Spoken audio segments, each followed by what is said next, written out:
यदि आप भी यूपी पुलिस कांस्टेबल 2026 की तैयारी कर रहे हैं तो ये मैथ्स की जो सेशन है आपके लिए बेहद इम्पोर्टेंट है। जी हाँ दोस्तों, अब ज़्यादा दिन बचे नहीं हैं, कुछ ही घंटे बाकी हैं आपके एग्ज़ाम के अंदर। दोस्तों अब लास्ट टाइम है और लगातार जो रिवीजन वाली रणनीति है वो आप लोगों को अपनानी होगी। जल्द से जल्द ज़्यादा से ज़्यादा क्वेश्चन कर लें और इस टाइम पे हम लोग यहाँ पर जो है वो दोस्तों वो मैथ करने वाले हैं। बेहतरीन तरीके से मैथ के वो सारे क्वेश्चन, लगभग 20 क्वेश्चन आपके एग्ज़ाम में आने वाले हैं। कोशिश यही है कि वो 20 के 20 क्वेश्चन जो हैं वो इसी टाइप से मिलें, जैसा कि अब आगे आने वाले जो 1-2 क्लासेस जो लगेंगी आपके लिए, उसमें सीधे तौर पे आपको मिलें दोस्तों। तो चलिए अब मैं शुरुआत करता हूँ और फर्स्ट क्वेश्चन पे आपका जो कहें कि सबसे पहले आपके सामने रखता हूँ। और दोस्तों इससे आगे बढ़ने से पहले आप क्या करिएगा कि आपका जो डेट है, एग्ज़ाम डेट, वो कब है डेट वो आप बताएँ। और दोस्तों कौन सी शिफ्ट में है आप ये भी बताएँ साथ में। अगर एग्ज़ाम आपका निकल चुका है एडमिट कार्ड तो ये साथ में बताएं एग्ज़ाम डेट दोस्तों और शिफ्ट का नाम। चलिए दोस्तों फर्स्ट क्वेश्चन की तरफ चलते हैं और फर्स्ट क्वेश्चन आपके सामने ये रहा। फर्स्ट क्वेश्चन क्या कहता है, आसानी से आराम से बढ़िया तरीके से आंसर देंगे। क्वेश्चन ये कहता है कि समान चाल वाली दो रेलगाड़ियां विपरीत दिशा में चल रही हैं। यदि प्रत्येक रेलगाड़ी की जो लंबाई है वो 120 मीटर है और वे एक दूसरे को 8 सेकंड में पार करती हैं, तो प्रत्येक रेलगाड़ी की जो चाल है वो बताइए किलोमीटर प्रति घंटे के अंदर। अच्छा, तो यहाँ पर आप देखेंगे दो रेलगाड़ियां हैं, हाँ ठीक है, फिर विपरीत दिशा में चल रही हैं। प्रत्येक रेलगाड़ी की लंबाई 120 मीटर है। दो विपरीत दिशा में चलेंगी तो एक की लंबाई 120 मीटर है, तो टोटल हम कहें कि लंबाई कितनी हो जाएगी, आप कहेंगे कि 120 गुणा 2 यानी कि 240 मीटर हो जाएगी। चाल निकालनी है तो चाल बराबर आप जानते हैं, चाल बराबर फॉर्मूला क्या होता है, चाल बराबर दूरी बटे समय। तो दूरी कितनी हो जाएगी, 240 मीटर। आपकी दूरी कितनी हो जाएगी, दूरी हो जाएगी आपकी 240 मीटर। तो अब 240 मीटर आपकी ये गई। इसके बाद में समय आपका 8 सेकंड दे रखा है कि इतने 8 सेकंड में दोनों एक दूसरे को क्रॉस कर जाती हैं। तो कितना हो गया, काट देंगे, 8 तिया 24, 30 मीटर प्रति सेकंड आपका निकल करके आ चुका है चाल। ठीक है, 30 मीटर पर सेकंड। लेकिन ऑप्शन में हमसे कहा गया था कि बताना है किलोमीटर प्रति घंटे के अंदर। तो 30 किलोमीटर प्रति घंटे में बदलेंगे तो 18/5 का इसमें से गुणा कर देंगे। कितना जाएगा, 5 छक्का 30, 18 गुणा 6 यानी कि 18 छक्का 108 किलोमीटर प्रति घंटा आपका इधर बनेगा जा करके। ठीक, किलोमीटर प्रति घंटा। अब 108 किलोमीटर प्रति घंटा जो है ये दोनों की चाल है। आपसे पूछा है प्रत्येक रेलगाड़ी की, एक की बतानी है। 108/2, 108/2 कितना जाएगा, 2 पंजे 10 और 2 चौके 8 यानी कि 54 किलोमीटर प्रति घंटा जो है ऑप्शन नंबर डी में आपके सामने दे रखा है। ऑप्शन नंबर डी हमारा सही जवाब हो जाएगा। ठीक है, इस तरीके से आपको एग्जाम के अंदर करना होगा बेहतरीन तरीके से। ये कुछ कैलकुलेशंस हैं जो आपको माइंड में ही करना पड़ेगा, जैसे कि मीटर पर सेकंड को किलोमीटर प्रति घंटे के अंदर बदलना। ये छोटी मोटी कैलकुलेशन आपको स्पीड बढ़ाने में मदद करेंगी। आगे बढ़ते हैं, नेक्स्ट क्वेश्चन की तरफ चलते हैं। अगला क्वेश्चन जो है वो आपके सामने है। क्वेश्चन में कहा गया है, अगर आप गौर करेंगे तो मध्यानुपाती पूछा गया है। आपके पास में दो वेरिएबल दे रखे हैं कि a+b और a-b का होल क्यूब और a+b का क्यूब a-b का मध्यानुपाती ज्ञात करिए। मध्यानुपाती किसी का क्या होता है, रूट के अंदर जैसे p और q दो संख्याएं हैं, अगर दोनों का मध्यानुपाती निकालना है तो अंडर रूट के अंदर pq लिख दिया जाता है। ऐसे ही दोनों का हम क्या करेंगे, दोनों का आपस में गुणा करके क्या कर देंगे, दोनों का आपस में गुणा करके आप कहेंगे कि वर्गमूल लगा दो। हमने ऐसे आपस में गुणा करेंगे, दोनों का वर्गमूल लग जाएगा, ये कॉमा यहाँ से हट जाएगा, गुणा करके लग गया। अब आप देखेंगे a+b की पावर 4 हो चुकी है, दिखाई दिया कुछ, हाँ, क्योंकि एक a+b की घात यहाँ पर एक ये है और 3 आपके पास ये देख रही हैं, तो टोटल 4 घात है। 4 घात है, बाहर निकलेगी कितनी, 2 घात में बचेगी, 2 घात में बचेगी यानी कि a+b का होल स्क्वायर में निकलेगा जा करके, क्योंकि 4 घात हो चुकी, 3 ये 1 ये 4 होंगी टोटल घात। अब देखो इधर a-b का क्यूब इधर ऐसे ही ये है और एक घात ये है, तो इनमें से भी 4 घात हो गई टोटल, इनमें से भी एक घात 2 घात निकलेंगी बाहर रूट से बाहर, तो a-b का होल स्क्वायर बन जाएगा। अब ये वाला ऑप्शन कौन से तुम्हारे में है, ये है ऑप्शन नंबर डी आपका करेक्ट बन जाएगा जा करके। ऑप्शन नंबर जो डी है वो हमारा सही जवाब हो जाएगा। ऑप्शन नंबर डी सही आंसर। ठीक है, ऐसे करके आपको एग्जाम के अंदर आपको करना रहेगा। देखो लास्ट टाइम है, स्पीड में मैं चलने वाला हूँ थोड़ा सा। आगे बढ़ेंगे नेक्स्ट क्वेश्चन की तरफ। अगला क्वेश्चन अगर आप देखो तो अगला क्वेश्चन क्या कहता है आपके सामने, अगर गौर करेंगे तो दो संख्याओं का महत्तम समापवर्तक और लघुत्तम समापवर्तक मैसा और लैसा आपका दे रखा है, क्रमशः 20 है, 120 है। यदि एक संख्या दूसरी संख्या से 50% अधिक है, हाँ, एक संख्या दूसरी संख्या से 50% अधिक है तो छोटी संख्या बताओ। जैसे इस लाइन का मतलब समझो, यदि एक संख्या दूसरी संख्या से 50% अधिक है, मतलब एक अगर संख्या 100 है तुम्हारी, तो दूसरी संख्या कितनी हो जाएगी, 50% अधिक है, मतलब 150 हो जाएगी। अगर एक संख्या आपकी 50 है तो दूसरी संख्या 50% अधिक आपकी 75 हो जाएगी। 50% मतलब उसका आधा उसमें जोड़ देना, है ना। जैसे यहाँ पर 10 है ना, 10 का 50% अधिक करेंगे, 10 का 50% 5, 10 का आधा 5, 5 और जोड़ दो कितना हो गया 15, ऐसे करके है। इसमें से अब देखो क्वेश्चन को जल्दी से हल करने के लिए क्या ऑप्शन टेस्ट में यूज करने वाला हूँ इसमें। भाई इसमें क्या कहा गया है, आपने देखा होगा, एक फॉर्मूला मैंने भी आपको बताया है, कई बार आपने पढ़ा भी होगा। पहली संख्या गुणा दूसरी संख्या बराबर, आप जानते हैं एलसीएम, आप जानते हैं कि पहली संख्या गुणा दूसरी संख्या बराबर एलसीएम गुणा एचसीएफ होता है। मतलब कि जो एचसीएफ और एलसीएम इन दोनों का जो गुणनफल है पहली दूसरी संख्या के बराबर होता है। आप कहेंगे हाँ बिल्कुल होता है, तो फिर यहीं पर वही कंडीशन अप्लाई करेंगे। पहली संख्या गुणा दूसरी संख्या 120 है ना, 120 है बराबर। अब एलसीएम, अच्छा ये एलसीएम कर दिया मैंने यहाँ पर, एक सेकंड, ये आपका 20 हो गया, इधर आपका 120 हो गया, है ना। मासा और लासा का गुणनफल मैंने यहाँ पर कर दिया 20 और 120। ठीक, बराबर में पहली संख्या गुणा दूसरी संख्या होनी चाहिए, यानी कि टोटल मिला करके 2400 इनका गुणा हो रहा है, 12 दूनी 2400, 2400 टोटल यहाँ पर बनना चाहिए, गुणा होगी पहली संख्या और दूसरी संख्या का गुणनफल। अब वो ये लाइन पकड़ाएगी हमको, यदि एक संख्या दूसरी संख्या से 50% अधिक है। छोटी संख्या बतानी है तुमको, अगर छोटी संख्या बतानी है तो छोटी संख्या ऑप्शन में दे रखी होगी, हाँ बिल्कुल दे रखी होगी। तो छोटी संख्या अगर हम कह दें कि 20 है छोटी संख्या, तो फिर दूसरी संख्या कितनी हो जाएगी, 50% अधिक, 20 का 50% अधिक, 20 का आधा कितना 50%, 10 निकलेगा, 10 इसमें से जोड़ दो यानी कि 30, 20 और 30 का गुणा क्या 2400 हो जाएगा। आप कहेंगे नहीं हो जाएगा, नहीं हो जाएगा, तो फिर ये वाला जो ऑप्शन है आपका पहला वाला, ये आपका नहीं हो सकता। ठीक, ये आपका नहीं होगा। अब दूसरा वाला चेक करो 60, अगर छोटी संख्या 60 है तो इसका 50% अधिक कितना हो जाएगा, 50% इसका 30 हुआ, 30 इसमें से जोड़ेंगे 90, तो 60 और 90 का गुणा कितना हो गया 5400, 5400 ज़्यादा हो गया, 2400 होना चाहिए था। तो फिर ये वाला भी आपका ऑप्शन नहीं होगा भाई, ये वाली ऑप्शन नहीं होगा। आगे देखते हैं, चेक करो सी 40 वाला, 40 इधर हो गया आपका, और आपके गुणा 50% अधिक कितना हुआ 40 का आधा 20, 20 जोड़ दो यानी कि 60, है ना। 40 और 20 60, 40 और 60 का गुणा 2400 हो गया, हाँ 2400 हो गया। देखो दोनों चीज़ें बराबर हो गई, बराबर हो गई, तो ऑप्शन नंबर जो सी है हमारा सही जवाब हो जाएगा। Option number C right answer हो जाएगा। ऐसे करके आपको क्वेश्चन जो है आपको बेहतरीन तरीके से स्पीड में कर देने होंगे, है ना। ऑप्शन टेस्ट किया था, ज़बरदस्त क्वेश्चन था, थोड़ा सा बढ़िया क्वेश्चन, एकदम ज़बरदस्त तरीके से आपने आंसर किया। आगे बढ़ जाएं नेक्स्ट क्वेश्चन की तरफ। अगला क्वेश्चन क्या कहता है देखिएगा। क्वेश्चन में कहा गया है कि 5000, हाँ 5000 मूलधन, 5000 मूलधन है, बिल्कुल है, 5000 के मूलधन का कितने वर्षों में, अच्छा कितने वर्षों में 10% के वार्षिक ब्याज दर पर साधारण ब्याज 2000 रुपये हो जाएगा। साधारण ब्याज दे रखा है आपको, मूलधन आपको दे रखा है और आपको दर दे रखी है, तो आप बता दो टाइम कितना होगा। ठीक है, ऐसा ही बराबर PRT अपॉन 100 आप फॉर्मूला जानते हैं, तो फिर हम वही लगाएंगे।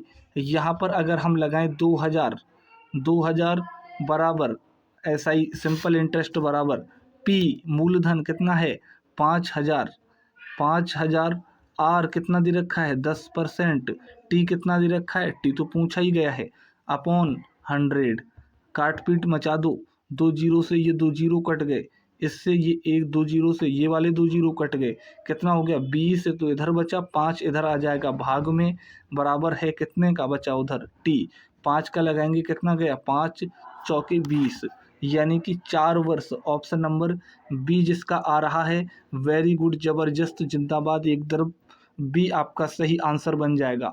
ऑप्शन नंबर बी सही जवाब इस क्वेश्चन का है।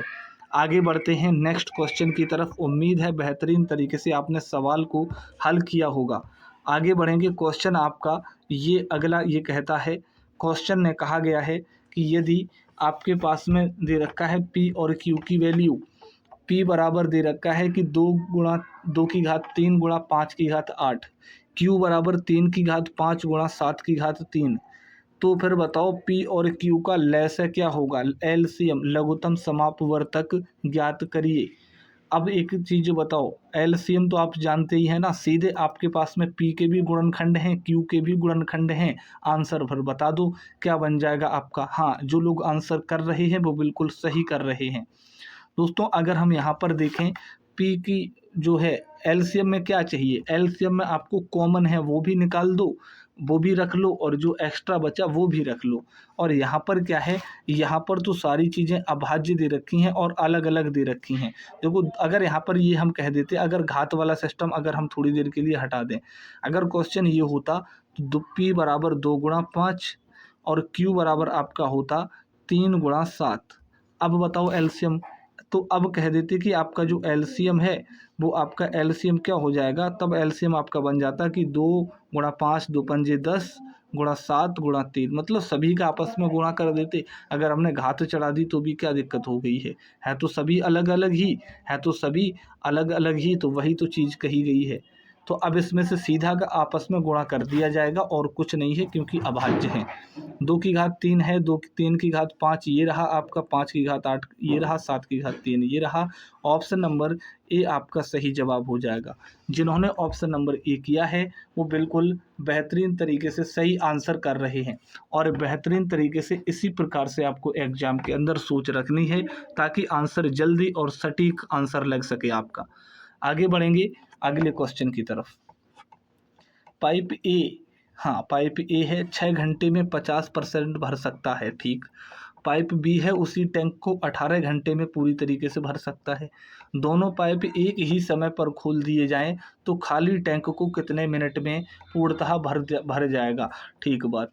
अब देखो यहाँ पर, अगर ए 6 घंटे में 50% भर सकता है, 6 घंटे में 50% भर सकता है, तो फिर अगर हम कहें कि ए 100% कितना में भर देगा अकेले, तो ए 6 दूना 12 घंटे में, 12 घंटे में भर देगा। 50% 6 घंटे में भर देता है, आधा 6 घंटे में, पूरा टोटल आपका 12 घंटे में भर जाएगा।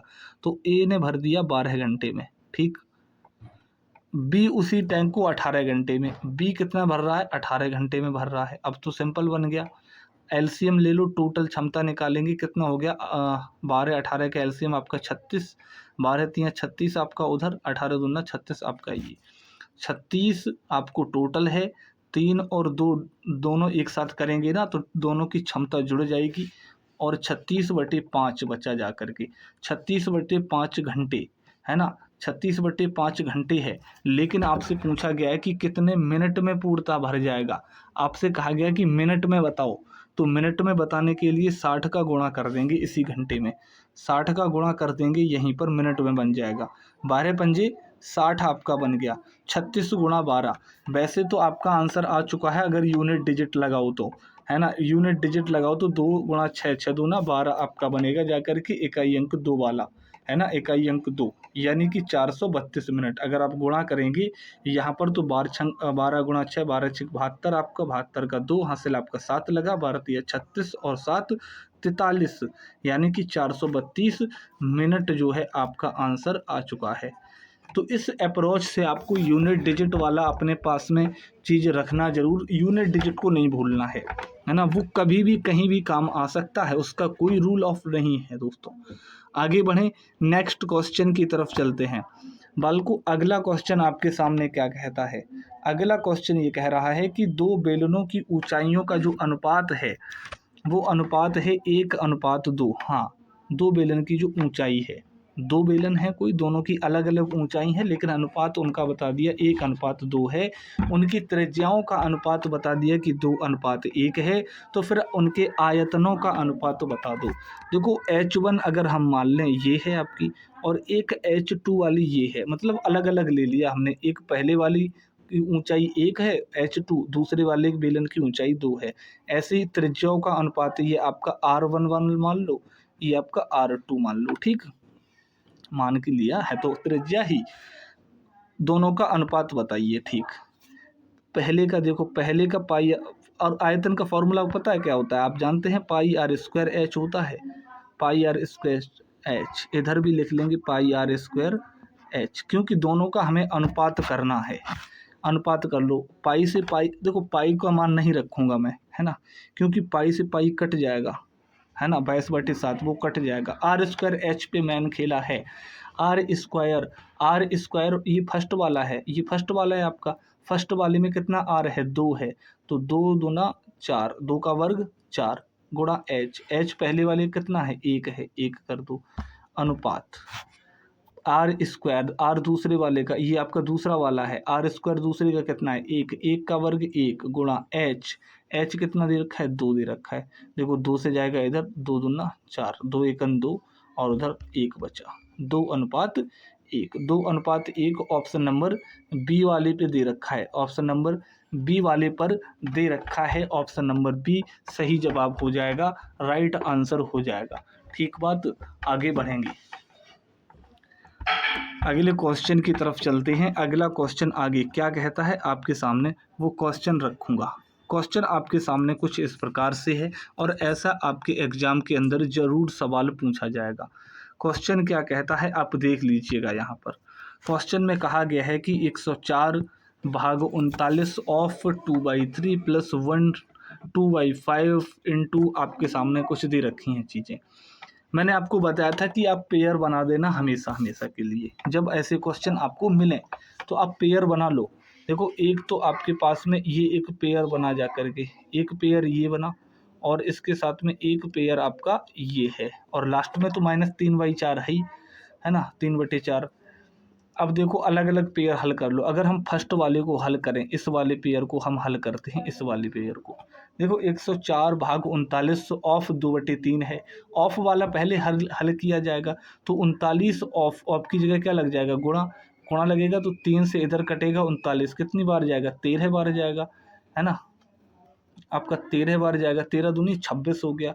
26 से 104/26 बनेगा जाकर के, 104 बटे आपका कितना बन जाएगा, 26।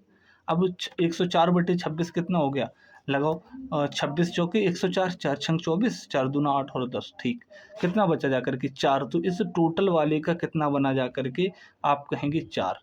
ठीक, तो मैं इस सब को हटा करके कितना लिख देता हूँ, यहाँ पर 4 लिख देता हूँ। ठीक, 4।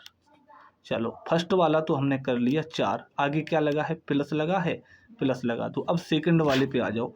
सेकंड वाला पेयर ये है आपके सामने। इसमें क्या कहा गया है, पहले तो इसका सही बटा तोड़ के गुणा करना है।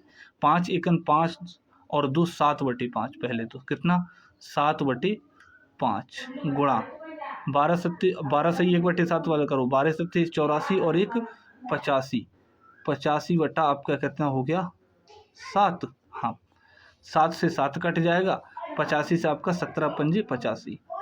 ठीक, 17×5 = 85, यानी कि इस वाले का कितना टोटल मिला करके 17 बचा। 17 लिख देंगे, बाकी चीज़ों को मैं हटा रहा हूँ, है ना। तो ये बचा आपका कितना आकर के 17, सेकंड वाले का हल करके 17 बना जा करके। लास्ट में -3/4 है ही आपके पास में, -3/4।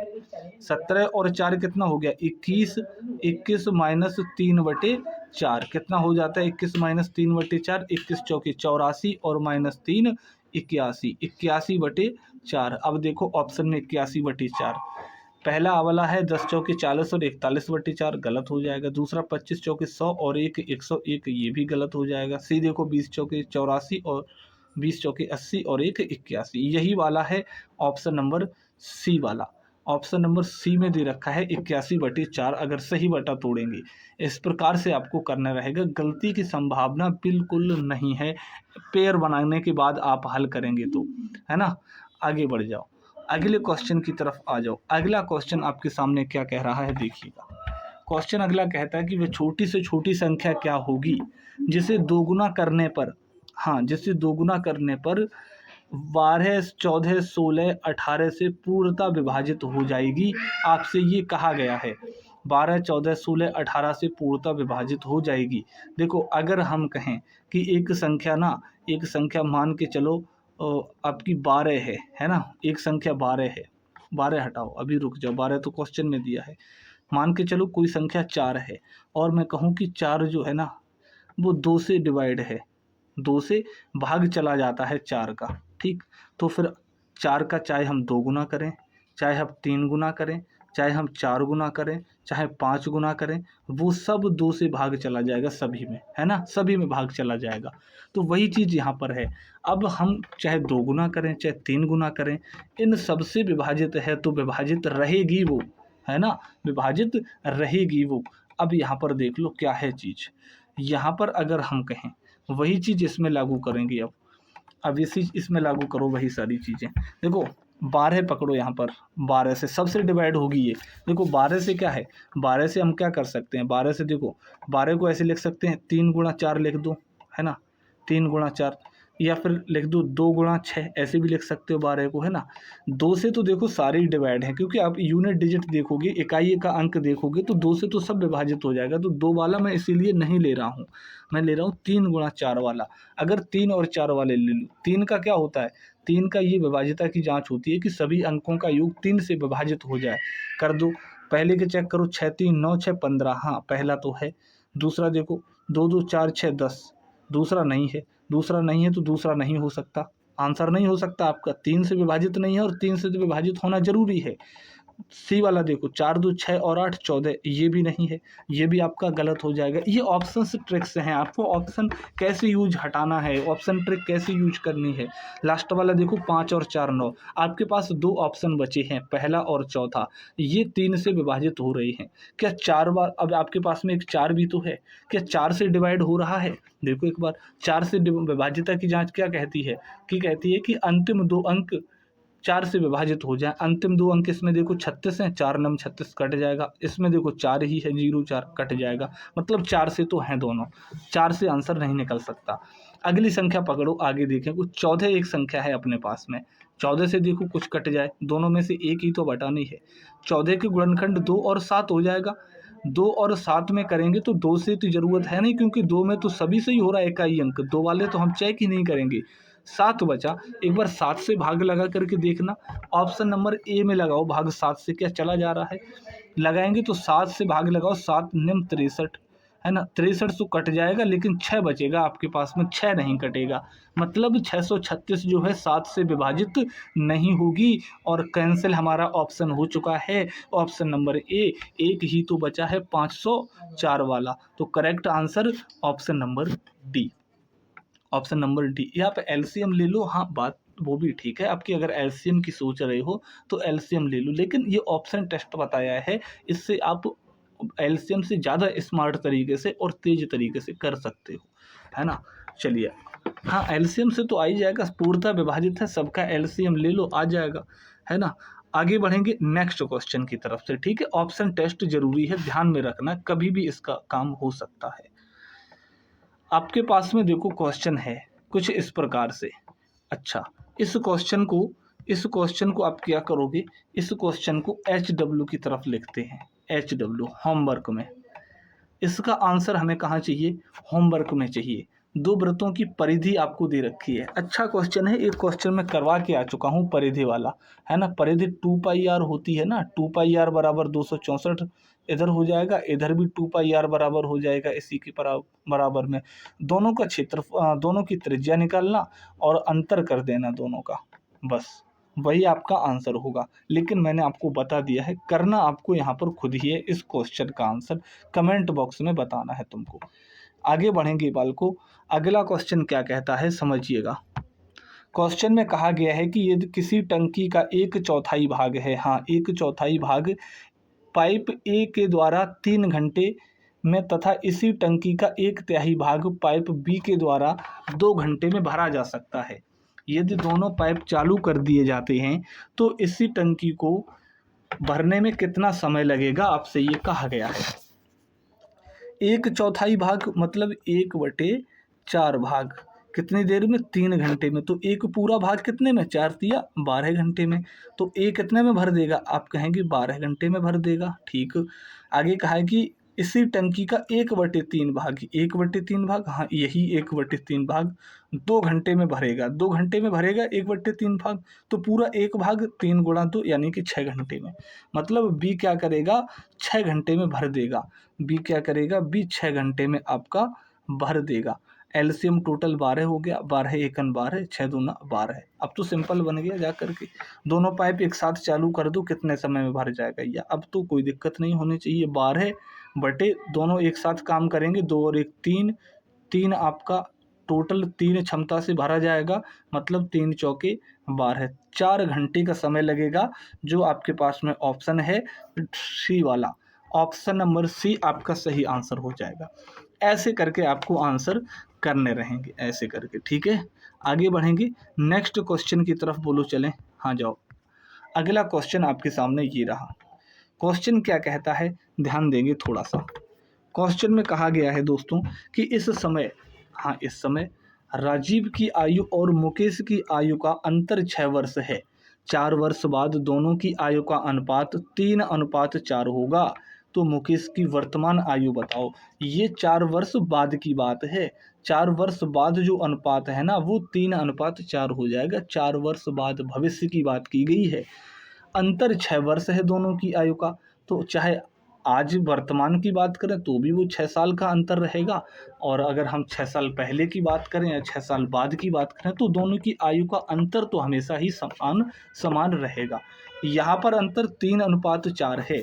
एक तरफ राजीव है, एक तरफ मुकेश है, 3:4 में है। एक का अंतर दोनों में इधर 1 है, 1 बराबर किस में कर देंगे, 6 के बराबर, 6 तिया 18 आपका इधर हो गया, 6 चौकी 24 आपका इधर हो गया। आपसे पूछा गया है कि 4 वर्ष बाद, ये 4 वर्ष बाद की निकली है आपका आयु, 4 वर्ष बाद आपका निकला गया है। 4 वर्ष बाद कैसे पता चला, ये लिखा है ना, 4 वर्ष बाद दोनों की आयु का अनुपात 3:4 हो जाएगा, है ना। तो ये 4 वर्ष बाद हो जाएगा, लेकिन वर्तमान में क्या होगा, वर्तमान में तो फिर 4 वर्ष कम कर दो, वर्तमान में आ जाएंगे। अगर हम 4 वर्ष दोनों में कम कर देंगे तो 18 - 4 कितना बचा आपका, 14। 14 वर्ष तो राजीव की होगी, 4 वर्ष इसमें से भी माइनस कर दो तो 20 वर्ष इसकी मुकेश की होगी। आपसे पूछा क्या, मुकेश की वर्तमान आयु कितनी है, आप कहेंगे 20 वर्ष है। करेक्ट जवाब ऑप्शन नंबर सी आपका सही आंसर हो जाएगा। ऑप्शन नंबर सी सही जवाब। तो ये थे आपके आज के सभी क्वेश्चन। आपके कितने क्वेश्चन सही गए हैं कमेंट बॉक्स में बताएं। अगर आपने लगभग सारे क्वेश्चन सही किए तो बिल्कुल एकदम आप सही ट्रैक पर हो और बेहतरीन तरीके से आप रिवीजन एक बार और कर लेंगे। मिलते हैं नेक्स्ट में, तब तक के लिए धन्यवाद, थैंक यू, और लगातार पढ़ते रहें।